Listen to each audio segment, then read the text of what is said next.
This week, we give you all the nuts and bolts of actually visiting Walt Disney World, not just the campground. And we're talking about the Andersen Hitch. Do we like it? Are we happy with it? That and more. This is the RV Miles podcast. This podcast is sponsored by LL Bean, who makes it easy and fun to simply step outside. That might mean breaking a speed record in a rugged, built-for-fun Sonic snow tube, walking an extra block in a warm, weather-resistant down jacket, or just taking a breath on your doorstep before cozying up in a quilted sweatshirt. For however you experience the outdoors, shop clothing and gear at llbean.com.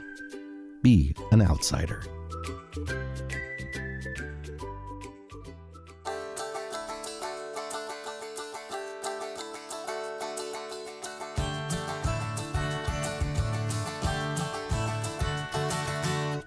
Welcome to episode 226 of the RV Miles podcast. I'm Jason. And I'm Abby, and we are two full-time travelers who have been crisscrossing North America on one epic road trip since 2016. Here at RV Miles, we talk all things RV and outdoors, from industry news, our national parks, travel destinations like the happiest place on earth, and so much more.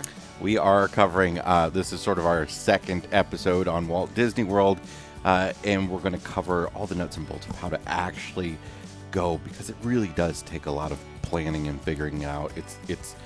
I'll just say it's not worth it to just show up at Disney World with no idea what you're going to do.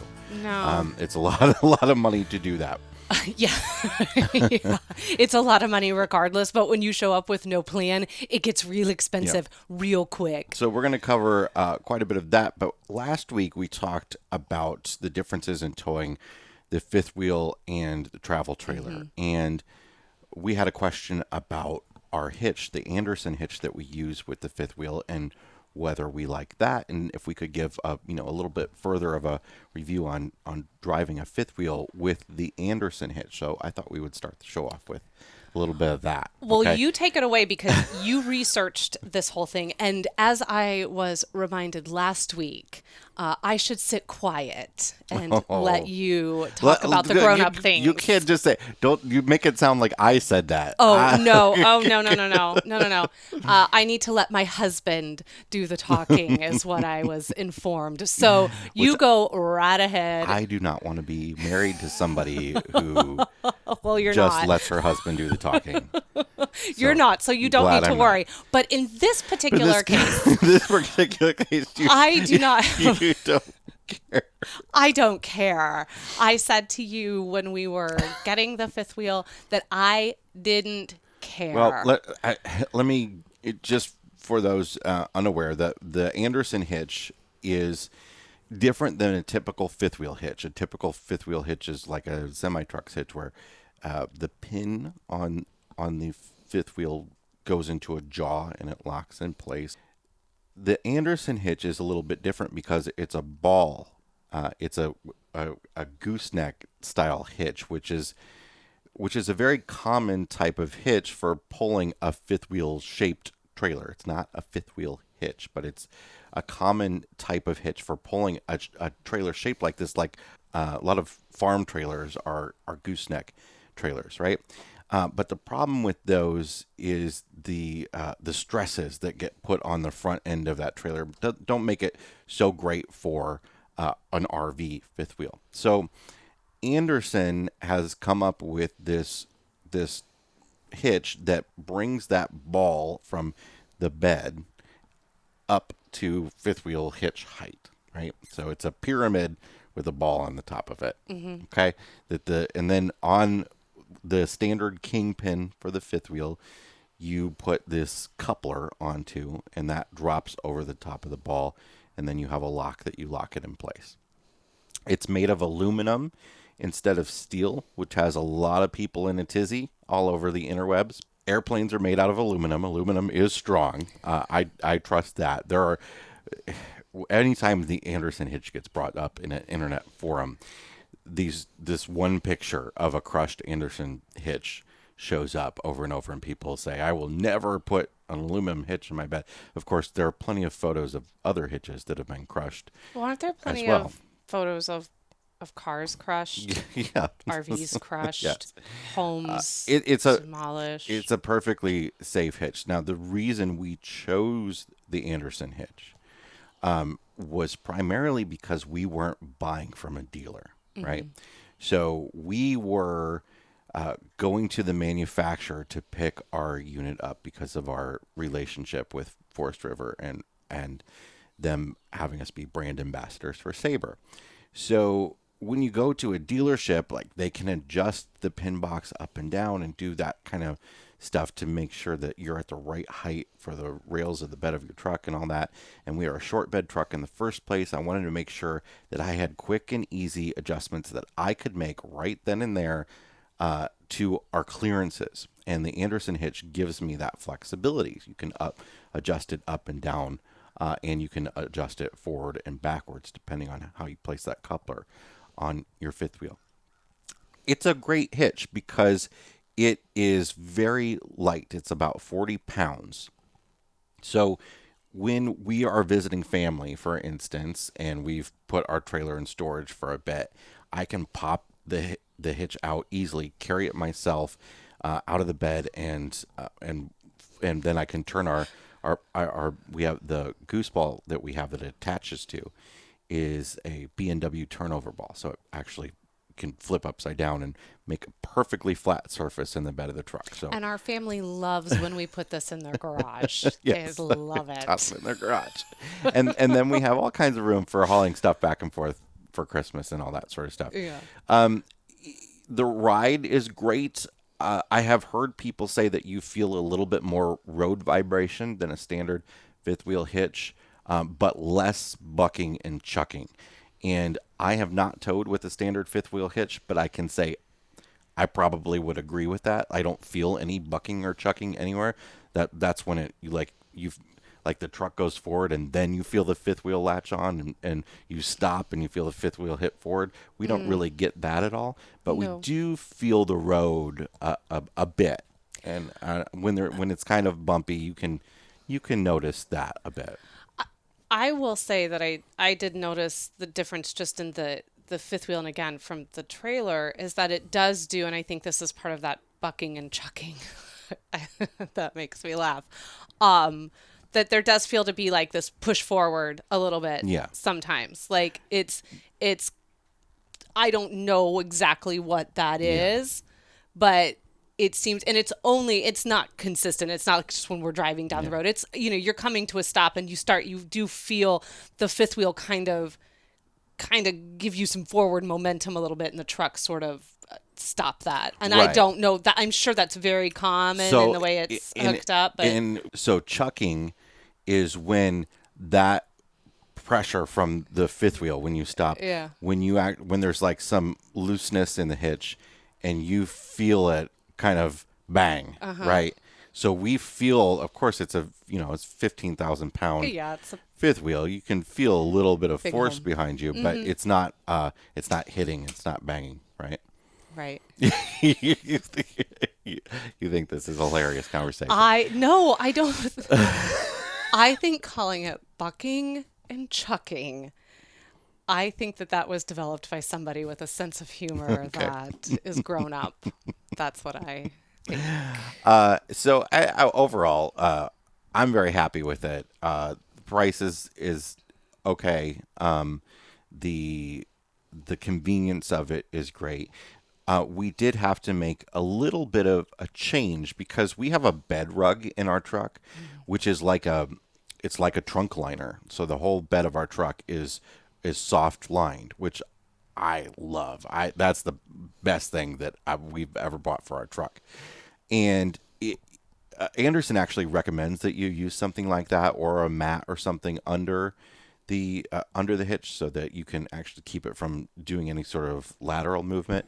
And the bed rug is thick enough that I had to order Andersen's extension tube. That made it work a little bit better with our goose ball. So you couldn't do it right from the box with what we had, which was unfortunate, but it worked out. It was an additional $75, which isn't nice, but Yeah, I mean, we have no experience with other fifth wheel hitches, but I find this one as the person that's usually, is the person who is backing you up to get you hooked up to this. This is 1,000 times easier to do than it was with the trailer. Yeah. And there's a lot more it's a lot more forgiving in how precise you have to be too. Like it'll grab, even if you're off a little bit, it'll still grab. There's something also very satisfying about it, like watching it hook up. Like I don't know what that is, but there's something that doesn't come across correct. But I do. let's move on from this. Well, I This do is want to add putting though me into that a big hole. one of the things that I do like about it is that one of the issues with fifth wheel hitches is always that you don't get as much room in the bed for bringing things Yeah. along with you. Because all the attachment is up high.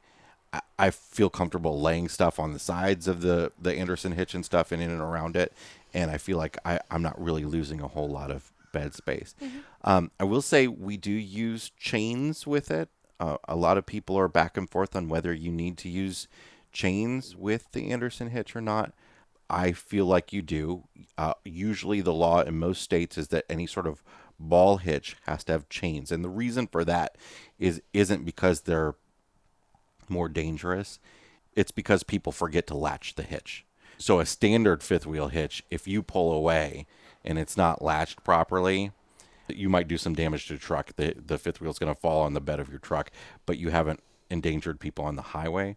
With something like the Andersen hitch, if you didn't latch the hitch, you would be able to get it out on the highway before it bounces off and then, causes some severe damage somewhere. So that's the main reason for the chains. Do you know what my question going forward to you is going Did you to latch be? the hitch? Did you latch the hitch? Yes, I latched the hitch.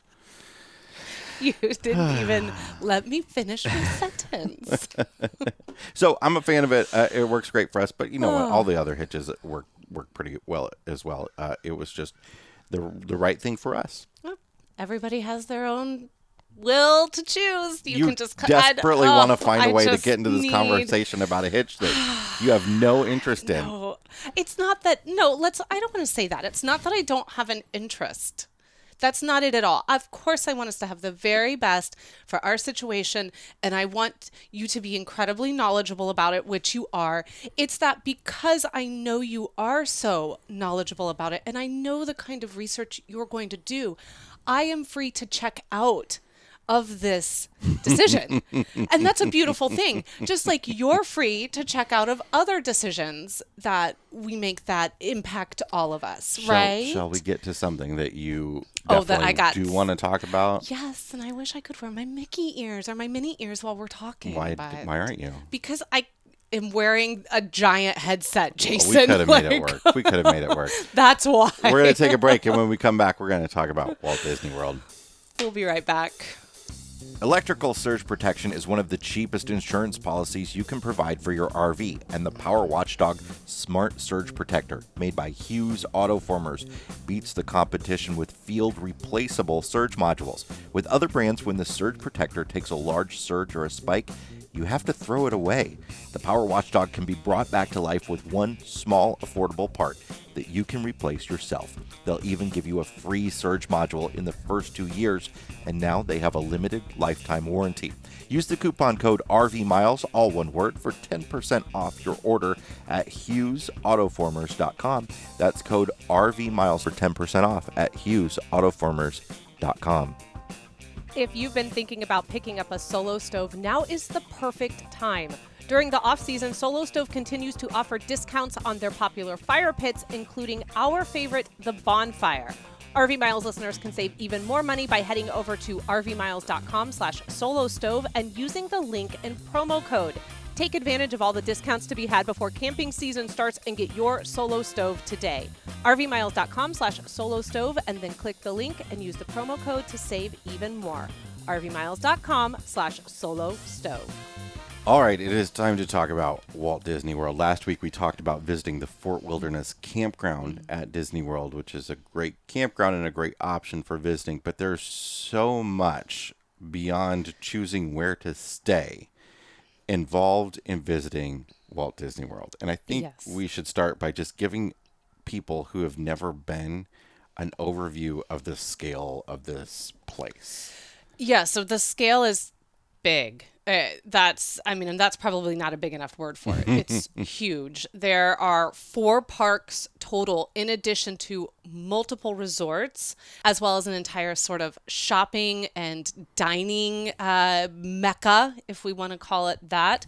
But let's start with the parks. So you have 4 parks. Disney is celebrating its 50th anniversary this year. It opened in October of 1971. And so they have this big 50th celebration going on right now, which is awesome.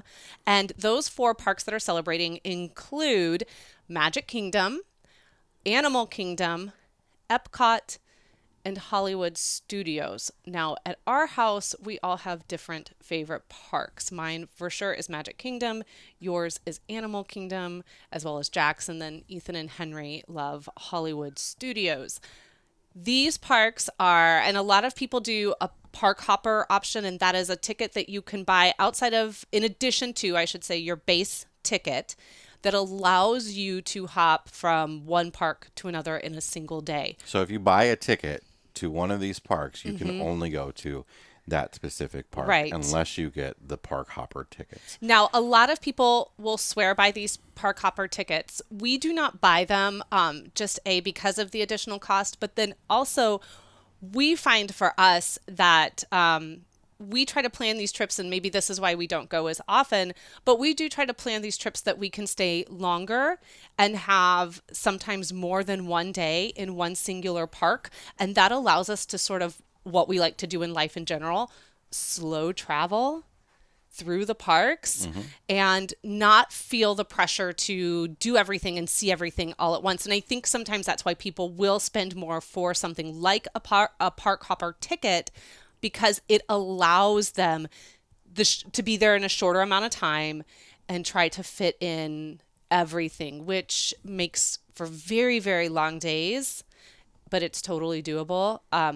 We prefer and we recommend, just especially with children, one park a day. We're also like really big into like theming. Like we like to, I don't want to lose, like I'm at the Magic Kingdom and that's Yeah. a very particular feeling. So let's talk about what you're going to find at each park. So Magic Kingdom is basically a beefed up copy of Disneyland in California. And it has a few different things now over the years. It's morphed and changed a bit. But it has all the classic rides like the Jungle Cruise and Peter Pan and Dumbo and that sort of stuff. Cinderella's castle is there. That to me is quintessential Disney. That is, when you go in there, you are fully immersed in the Disney world. I think that the other parks take on different themes and different ideas. But if you're wanting like that just truly Disney experience, and I don't mean just the movies themselves, but there is a certain vibe, a certain aesthetic that you think of when you think of Disney, and that comes with Jungle Cruise and Haunted Mansion and Pirates of the Caribbean and all these things that were rides before they became movies. That is Disney. That is just the Disney vibe. It's a very family friendly atmosphere down to the rides. Like, I mean, everybody can ride most of the rides. A family of 5 like ours can often fit on lots of them. It's not thrill rides for the most part, though there's a little bit of that with like Space Mountain. But you really have an atmosphere of something everybody can do together. And Magic Kingdom has way more rides than any of the other 3 parks. Yeah, and I would say for younger families, to build off what you just said, this to me of the 4 parks is the it park for very young families. Our very first trip to Disney Magic Kingdom as a family of 5 was when Henry was only 6 months old. And the amount of rides that I was able to go on with a 6-month-old, like Pirates and Small World and Peter Pan and Winnie the Pooh, just the ability to experience Disney World like that with a small baby was amazing. And it was one of the reasons I think why we fell so in love with it. And then to return again with a 2.5-year-old, and then to return all these years later with an 8-year-old, and to still have all of those options as a family is really magical to me. And I think as parents, you often have to trade off and be like, well, you take them and I'll stay here. We didn't have to do that as much with our little ones. The new nighttime show at Magic Kingdom is spectacular. Right now, there's not much in the way of parades and stuff, but the nighttime show is fantastic. Oh, the nighttime show is gorgeous. Moving on to Epcot. Epcot is a massive park that has sort of half the World Showcase, which is kind of walking around the world through all these different countries that are these pavilions of countries that are sponsored by those actual countries. So there's Canada, the United Kingdom, France, Italy, Morocco, lots of different countries. One of the sad things right now is those pavilions aren't full of employees from around the world, which used to be the thing pre-pandemic, and it's harder for them to be able to come work here now. So hopefully that will change soon in the future. And then there's the front area of the park they're changing that dramatically. It's under a whole bunch of renovations right now, but it's the Future World area, which is it's hard to explain, which is why they're changing it up, right? But it's got the test track where you design a car and you try it out on a fast ride. It's got the living with the land pavilion and the seas, and it's got mission space, and they're building a new Guardians of the Galaxy ride there as well. Epcot has the best food by far. Yeah, definitely. And I think that's a main reason why a lot of people do the park hopper tickets, is so that they can go to one of the other parks in the morning and then move to Epcot in the evening and have dinner. Yeah, over at Epcot. absolutely.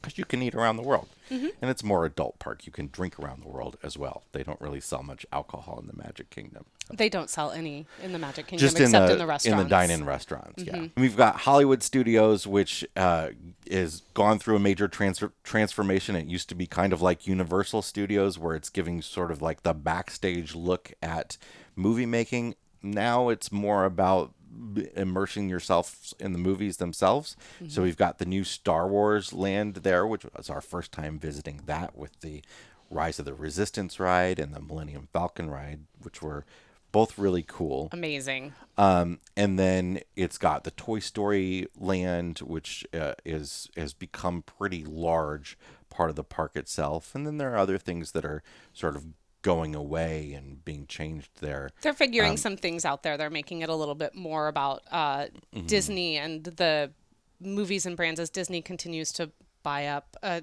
decent amount of stuff, having Star Wars now and the MCU, but then how all that will play out with Universal, nobody really knows. And, ABC and things like that. They're really trying to focus more in on those movies that fall under that genre.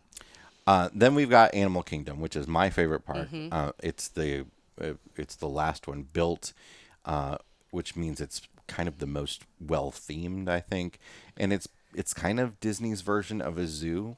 You can go on a safari ride through a massive safari park and see animals like out kind of in the wildish, and it's got some rides as well. And now they've built the Pandora area, which is based off of the Avatar film, which I've not seen, and I don't think you have to see it in order to enjoy that space. It's beautiful. I don't really know what to say about it. I think it's awesome. I think they could have done without it, but I still think it's awesome. I saw Avatar. I was indifferent to the movie. I was indifferent to the idea of them putting it at Animal Kingdom. However, it is really well done, like you said, and the two rides over there are pretty good. The river ride is beautiful. Chill. Yeah. It's chill. It's okay. The Flight of Passage ride, where you ride on a banshee, you didn't do this. I didn't do that one, no. Jack, Ethan, and Henry and I waited in a 2-hour line to do this. And it was one of the best things I've ever done in my life, period. Yeah, and if you're like, well, Abby, what did you do for 2 hours? Well, I drank and I walked around, and then I really enjoyed watching that area go from day to night. And I think that even if you're not interested in Pandora and you don't want to ride the rides, to watch it make that transition is beautiful. The lighting is so gorgeous. In the movie, in the park. the land of Pandora is bioluminescence. Yes. Which means they use a lot of blacklight stuff and LEDs, and it's gorgeous. It's it very really is. beautiful. So I mean, it's just, I guess I don't know. I guess maybe I have a particular idea of what I think Animal Kingdom should be, and I'm not sure that Pandora fits into that, but that's not, for me to decide. I totally agree with you. I'm with you on that. I feel like it should have been at Hollywood Studios, but we don't work for Disney. And we don't get to do that kind of stuff. They're not listening to us. Then the other major area at Disney World is Disney Springs, which is sort of their big shopping mecca, and there is no charge to go to Disney Springs, but it is really cool. Mm-hmm. It's full of stores, not just Disney stores, but actual, it's like an outdoor mall on steroids. Lots of different cool stores, tons of restaurants. One of the best restaurants that we ate at was actually there at Disney Springs, and one of the best desserts that we had is actually at Disney Springs as well. Yeah, and I wish we had gone to Disney Springs a little bit more. I think that we made the mistake, and we've always used to do this the last 2 times we were there. We made the mistake of not going the first day we arrived, and that's usually the first thing we do is we pop over there, and we didn't do it this time, and I think that was a mistake. And I think going forward, it's just something you can go for a few hours when you arrive. You don't have to have a park ticket for, so you don't have to spend that money, but you get into the vibe and the feel at Disney, and then you're like, yes, I'm at Disney. It's just sort of like that energy without you having to spend the money on a park ticket. All right, so there's a lot to think about when visiting Disney World. So we got to go through this kind of abruptly, but there are way more resources online and way more experts online than we can help you out with. But just to give you some of the nuts and bolts of it, the first thing that you really have to decide when you visit Disney World is where you're going to stay. And you can stay on property in one of Disney World's resorts or at the Fort Wilderness Campground, or you can stay off property where there are tons of hotels outside of Disney World as well. There are several advantages to staying on Disney property, and they do that intentionally. They don't want you to leave and go to Universal. They want you to stay there. And one of the biggest advantages is not having to pay for parking if you camp at Fort Wilderness. They have added a parking fee if you stay at one of the hotels on Disney property. But if you stay in Fort Wilderness Campground, you do not pay a parking fee to visit the theme parks. If you stay off site, you pay $25 every day. So you got to factor that into the cost. You also have to factor in the time savings. It takes a long time to get on property, get checked in, use the Disney transportation, all that sort of stuff. It's a little bit easier and a little bit faster to stay on site, and you can maybe cut a day off your stay or so, and save that money to stay on site that way. I would argue that the parking fee is built into your camping fee, your campsite fee, because it is rather expensive to camp. I would argue that they probably. But if you see, they probably accounted for that and put it into. But the I'm saying campsite if fee. you see that camping at Fort Wilderness is $125, right, and you look at a campground off-site that is $85. You're looking at a $30 difference, but you got to factor in the fact that if you stay in that $80 campground, right, you're going to pay an additional $25 when you arrive. And the fuel and the time. Yeah. No, I will not They camp anywhere but definitely charge Fort you for Wilderness, but they do build in that camp fee. As we said before, you want to plan because it is such a managed chaos experience at Disney World. If you just arrive, you're gonna wait in the longest lines for everything. You're gonna not be able to do any sit down dining because you don't have a reservation. You're gonna pay more because you didn't book a package of tickets. All that sort of stuff. You want to plan your days out. So I was gonna say, let's quickly just kind of run through some of the ways we keep saying plan, but what does that mean? So let's I see you've got it kind of broken down here. So let's go through that really quick if we can. Right now, you have to choose, and I don't see this going away, but this started during the pandemic. You have to make a reservation for the park that you visit on each day. Yeah. And if you have park hopper tickets, you can't switch parks until 2:00 that afternoon.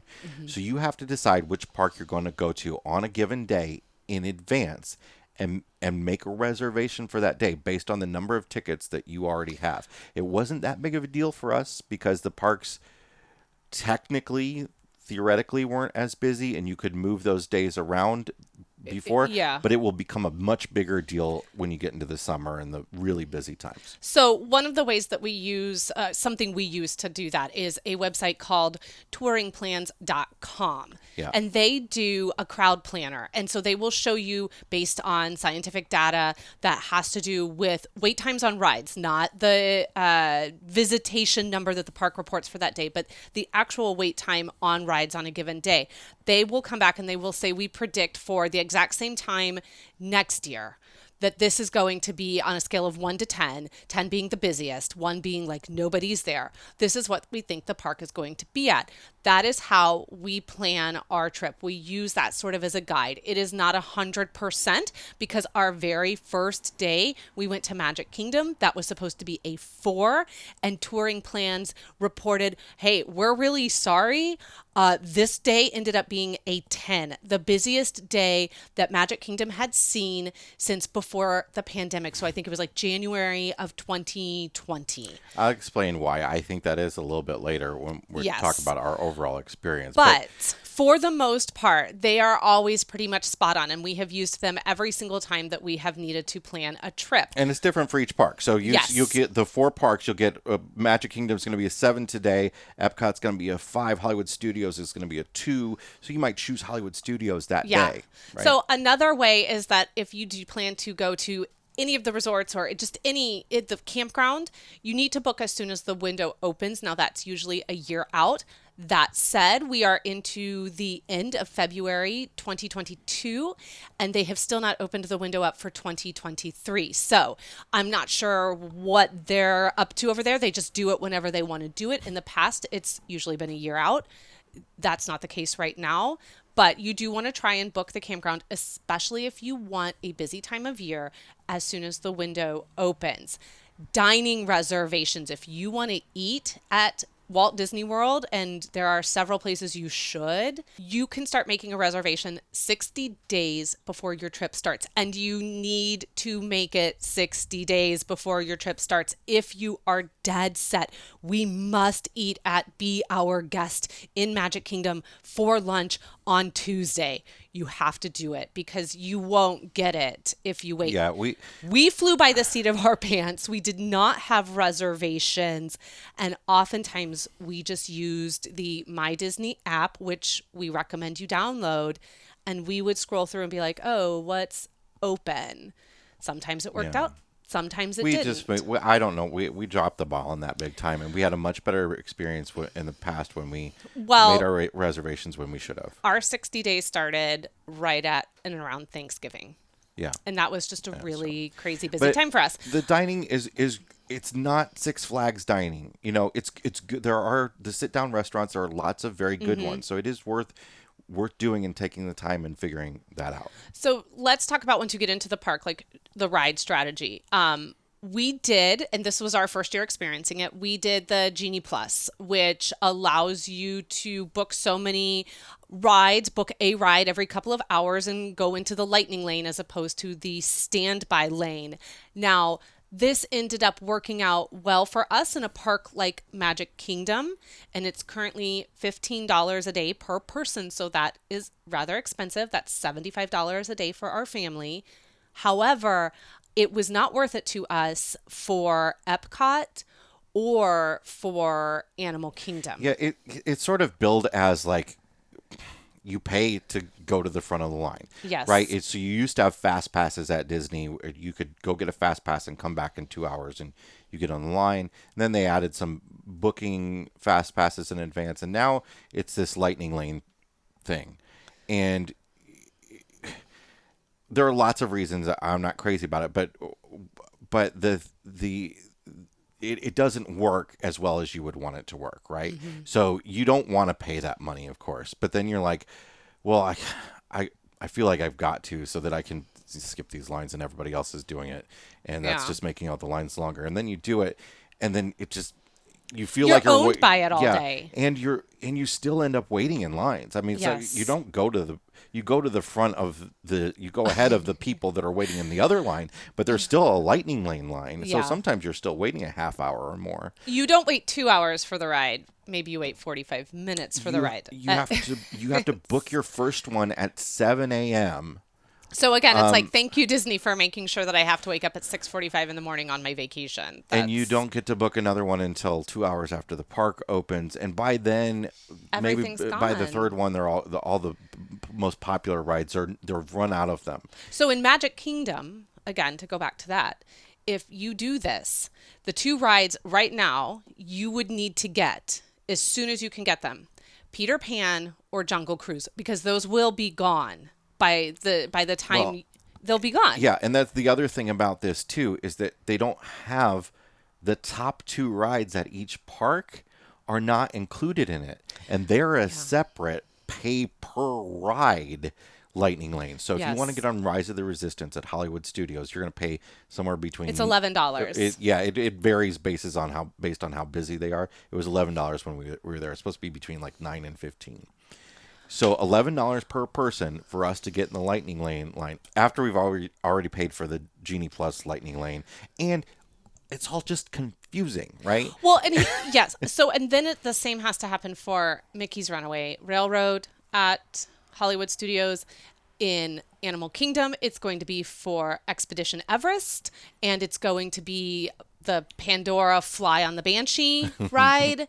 You're going to pay. At we already did at Magic Kingdom, it's for the Seven Dwarfs Mine Train, and what was the other one? And Space Mountain. And so again, if you don't pay extra for those rides, and you're gonna sit and wait at Epcot, it's Remy's Ratatouille race to make you barf. And Frozen. Shocking, right? Now, we used to use a rope drop strategy often, which is rope drop is the Disney insider word for when the park opens, right? So you arrive when the park opens. Don't be using those fancy words like cast member. They're going to get you in trouble. And it used to be you could show up at the Magic Kingdom at rope drop, which is sometimes before the published opening of the park, actually. You could arrive and you could go back into Fantasyland and get on 4 or 5 rides in that first hour. I mean, you would be able to knock them out. So now, Not anymore. Now we're getting into we're getting into our overall experience here. Yeah. This really colored our experience in the parks because the Lightning Lane system has made all the lines longer. All of them are longer. There are very few walk-on rides anymore. It's a Small World. You used to almost always be able to get in without waiting more than 10 minutes. And now it was regularly up over 45 minutes when we were there. They seem to be managing when rides are open based on labor. So, and I think this is why we got that 10 crowd day when was supposed to be a 4 or whatever. They are, when you get there at rope drop, there might be 3 major rides that they're like, we're going to delay these this. are a delayed opening today. So at Magic Kingdom for us, it was like Peter Peter Pan, Pan. Haunted Mansion, and Seven Dwarfs Mine Train, and they're like, well, we're just going to Yeah, open no, them it was later. Big Thunder Mountain Big Railroad. Thunder Mountain Railroad.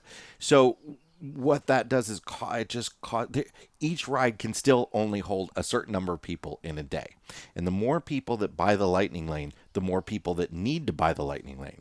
And the more people that need to buy the Lightning Lane, the longer that the lines get in the first place. Yeah, so as we talk about this, does this sound like a decision Disney made based on the best experience for the guest or the best experience for their pocketbook? Because I won't even wait for the answer. This is the best experience for their pocketbook. This is not a decision you would make if you are trying to ensure that your guests get to move quickly through a ride and enjoy their overall experience in a park. You would not make a Lightning Lane system like this. When we have visited Disney in the past, and we're going on, I think I'm on my 6th or 7th time now.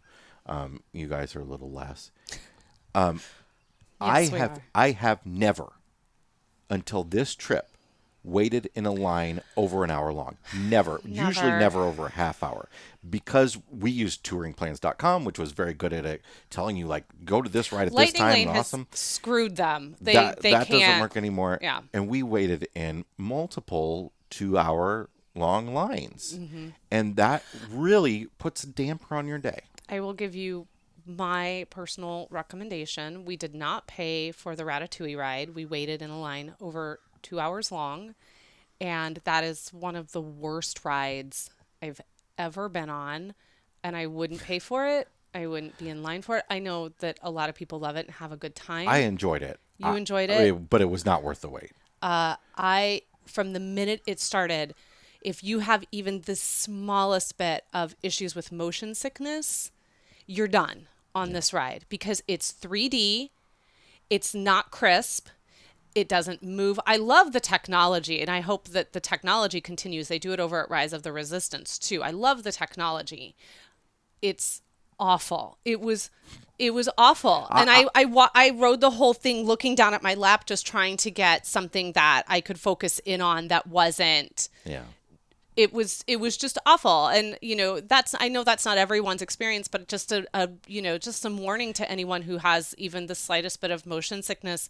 This ride is not going to do you well, and neither will the Millennium Falcon if you're one of the engineers try to be a driver. I was an engineer, and towards the end of that ride, I was looking at the back of somebody else's seat, just praying that I did not throw up all over that ride. It was unfortunate. To me, almost no ride is worth waiting in a line that long for, which is why I've always found ways to avoid it in the past. Just the number of cocktails I could have consumed in Epcot while we were waiting for that Ratatouille ride. It is not about the number of people in the parks. It's about now Disney is delaying openings and managing down, closing half of a ride. So like a ride like Toy Story Mania has 2 sides to it. So they close down one side. They're managing because of labor shortages, I'm sure, and just trying to save money. Whenever you go, it feels like a 10-day because the ride wait times are all 109 minutes or whatever they are. So we need to wrap this up because we've been talking for a long time, and I hate to leave it on a negative. It's a very expensive vacation. Going to Disney World is an investment. And if it's an investment that, you're only going to be able to make maybe once in a lifetime with your kids, I would say this is not the year to make that investment. I think that as long as labor continues to be an issue, and I think in some ways as long as Disney continues to put their bottom line, their dollar in front of the guest experience, and that even goes for the restaurants. We ate at some great restaurants and we ate at some not so great restaurants. I would say wait, give it another year to let the dust settle. That said, we still had an amazing time, and all it would take is we would feel a little less magic, and then something magical would happen, and it would erase those feelings at that time. For those who've been in the past, it used to just feel like you go to Disney World and their entire idea was about making you forget the rest of the world. If you flew in, they put you on the Magical Express bus that drove you to your hotel. Your luggage went with your bus. You didn't have to worry about getting your luggage, anything like that. Once you're on site and you had that dining plan, everything was already paid for. You've spent a lot of money in advance, but it was out of your mind now while you're on vacation. I do think that right now it's impossible to forget the outside world at Disney because there's just a lot still missing. But I do agree with you, like that was always what was so special to me, and maybe I'll feel differently. The dining plan is not back yet.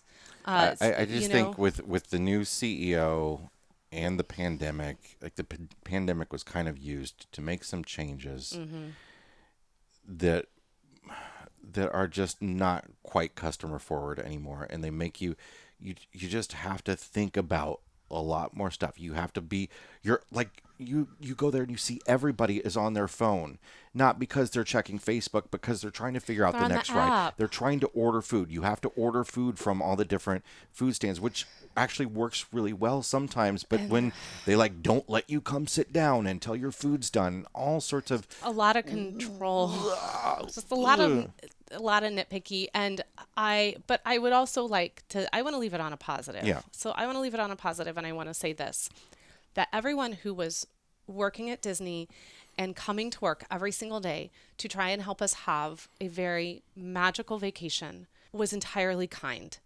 And they remember they the smiled. janitor we met on our very first night. They're the Yes, janitor in Fort Wilderness who gave us like talked our ear off about like gelato and pizza and telling us all these wonderful things. And, you leave and, they're waving goodbye to you and wishing you a good night, or they're greeting you as you come onto the ride. And, they are probably encountering in one single day of work some probably not so great, interactions.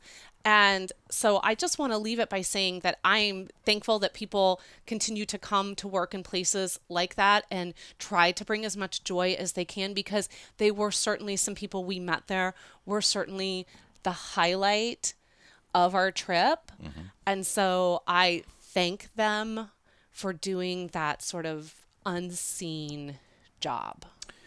So for folks who have no interest in going to Disney World, thank you for sitting through this and listening to us. Or you fast forwarded, and that's totally fine too. For those that do plan on going, I hope this helps you figure it out a little bit. Yeah. Really, really do. Seriously, do your research and make a plan. It's really, really fruitful to having a better vacation. Yeah, and if you have a question for us about our trip, just feel free to ask us in the RV Miles Facebook group. Just tag us there with the question, and we will do our best to answer it for you. We'll be back in a moment. Be right back.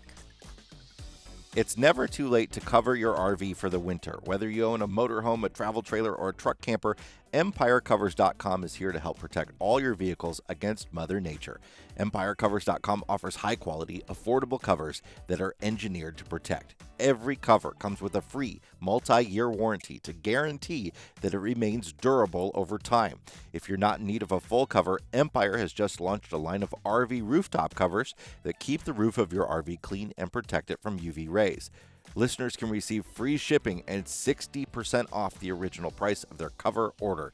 Visit EmpireCovers.com/RVMiles or use promo code MILES60, MILES60 at checkout. EmpireCovers.com. Protect what you love. We are back, and now it is time to check the level of our tanks on this episode. Jason, what is in your black tank this week? I've said this before. I don't know if it's been my black tank, but I gotta pull through sites. I do not like pull through campsites, and I understand the utility for like an overnight. I know there are a lot of people that say I only book a pull through campsite because it's easier and all that. But having been here in Florida for the last few weeks, the pull through campsites that we have gone to are so small, and that when people complain about the amount of space they give you at a campground, they cannot give you more in a pull through, or at least much more. A pull through is twice the length of a normal campsite, and you end up with a long skinny yard where you can reach out to your neighbor and touch them, and no matter ask them if they've got like some milk you can do. I need a cup of milk, and you just reach out and they can just pass it to you. Yep. There have been a few we've been to in the past, a very, very few pull-throughs that are just sort of giant, massive. Usually they're like buddy sites where you're opposite the people across from you. But we're in a great campsite right now that is it's a back end.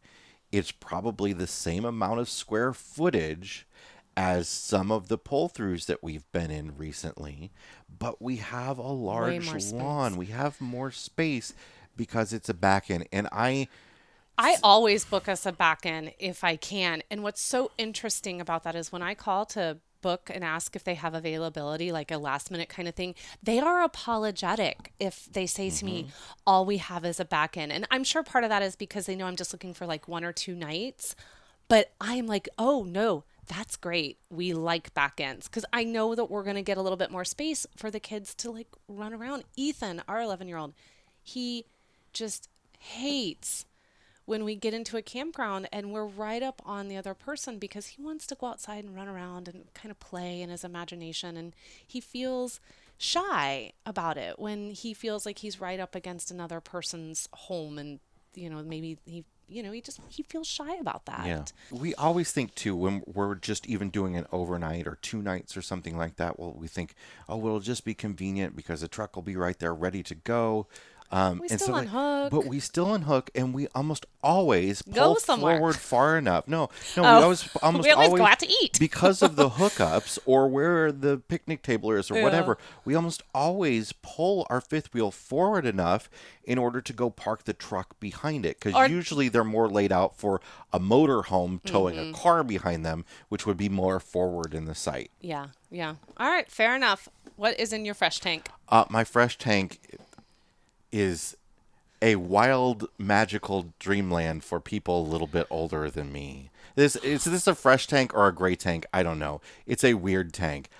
We ran across this place that I'm sure many of you have heard about. I'm sure we have listeners that live there, called the Villages in Florida. I felt like I was in an M. Night Shyamalan Ramalama Ding Dong movie when we went there. The Villages is like a retirement community like on Disney scale. I mean, it is It was.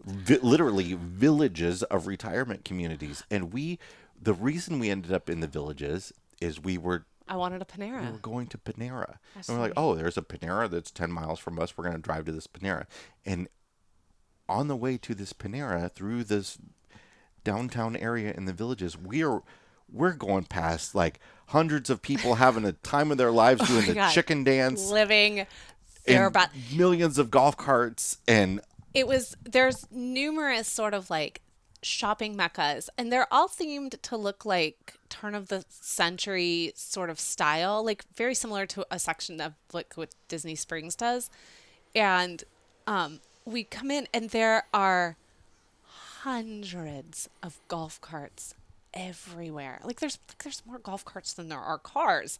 And this is not like shade to y'all who live in the Villages, because you are living your best life. I saw all of you doing this chicken dance thing. You are living your best life.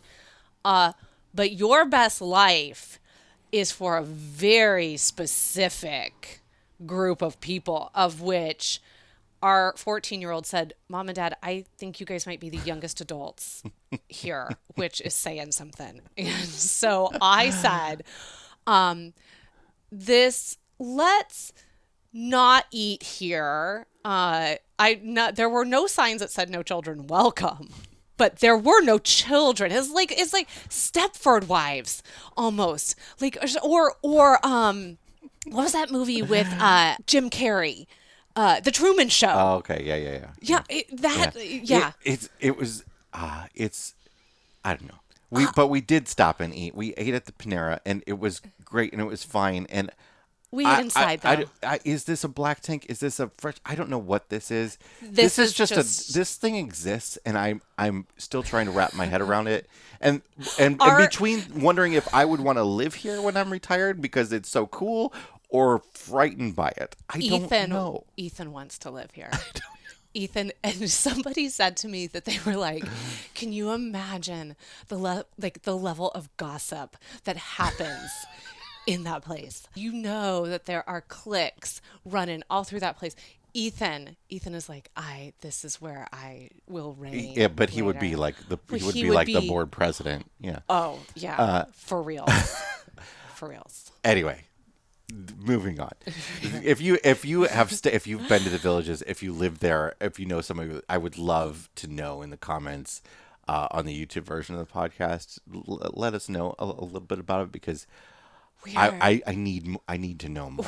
I need to know more about this It left us community. speechless. It just left us speechless. It was. All right. What is Yeah. in your black tank? So my black tank this week goes to our Garmin GPS, and we'll talk about this on a bigger scale, but it goes to our Garmin GPS, which has been, and we've talked about this pretty regularly over the last several months. It's been giving us a little bit of problems. Like it doesn't understand roads anymore. I do not I don't understand why Garmin, when we have it selected that we have a fifth wheel hooked up to us, would be like, at the next light, make a U-turn. Garmin, I am not making a U-turn with a 43-foot fifth wheel. What are you smoking? Like, what is happening? And this And then happens so really frequently. And it took us down this road that was, well, it ended up being closed at the end of it, like permanently closed, like they should have known closed, very residential neighborhood. And so it took us a very, very long way around to go on what was supposed to be a 12-mile drive straight down the interstate. And it's our fault for not double checking it. But, you know, it's a 12-mile drive day. We thought, Okay. oh, we're fine. But let me give the most recent example. So we stayed at Ocala Sun RV Resort for a night after we'd done our boondocking on our way to where we are now. And we're coming down the road, and Ocala is going to be on our right side. And I know this because I can see the little checkered flag on Garmin, and I've also double checked this against Apple. We are going, and Garmin is saying to us, in a quarter of a mile, make a U-turn. Why?